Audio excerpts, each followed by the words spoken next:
Okay, so jumping into the first question, Michelle, what exactly is the InsideTracker gut health goal? Hey, Michelle, I'm super excited to talk about this. It's been in the works a long time, but formally, for InsideTracker purposes, the goal of gut health is referring to balancing and enriching the microorganisms that live within our digestive system. So, nurturing and maintaining the right balance of the microorganisms is critical for not only physical, mental health, but also your immunity and so much more. It also refers to optimizing your digestive system as a whole. So, all the way from eating mindfully to restoring your intestinal permeability. And then that in turn maximizes our nutrient absorption, right? So you could be eating the healthiest foods available to you, but if your digestive system isn't performing at its best, you really could be missing out from all the nutritional and health benefits. So then what biomarkers would you say are most associated with an optimized gut microbiome? So since this goal was built specifically for InsideTracker platform, there are other tests and analyses that other studies do to look at a healthy gut.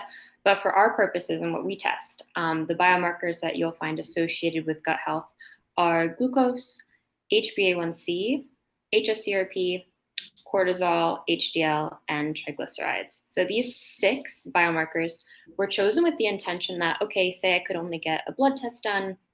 What are the best ones that I want to look at to serve as an indicator for a healthy microbiome? And these are also the ones that research has shown to be the most strongly associated with this diversity and richness that I was talking about. So I can go a bit into specifics for each one. Glucose and HbA1c, they go together as blood sugar. And basically, a healthy microbiome is correlated with having good blood sugar control.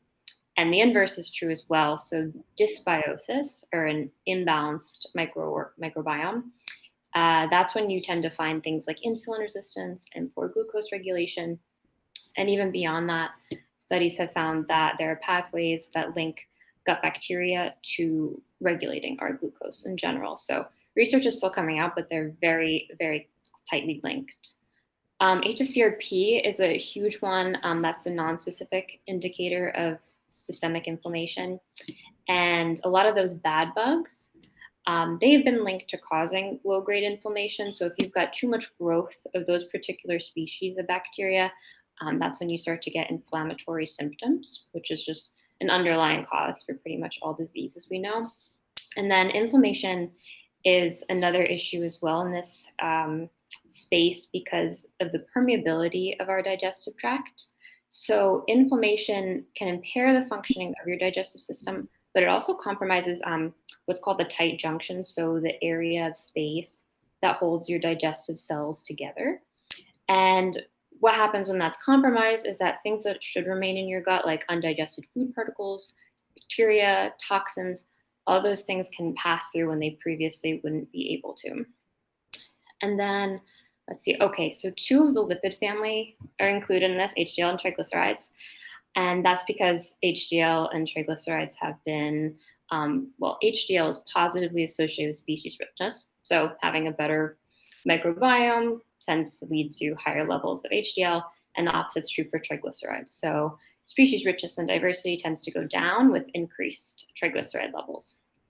The microbiome is also unsurprisingly involved in lipid metabolism. For instance, taking a probiotic can improve your lipid levels. That's been very established in the research. And then probably the most exciting for people is cortisol. And this is more of like a mediated process of the gut-brain axis. So where the cognitive and emotional functions of our brain connect directly and indirectly with our intestinal functions. So reducing your stress levels, focusing on mindfulness, sleeping more, all these things do improve your gut health.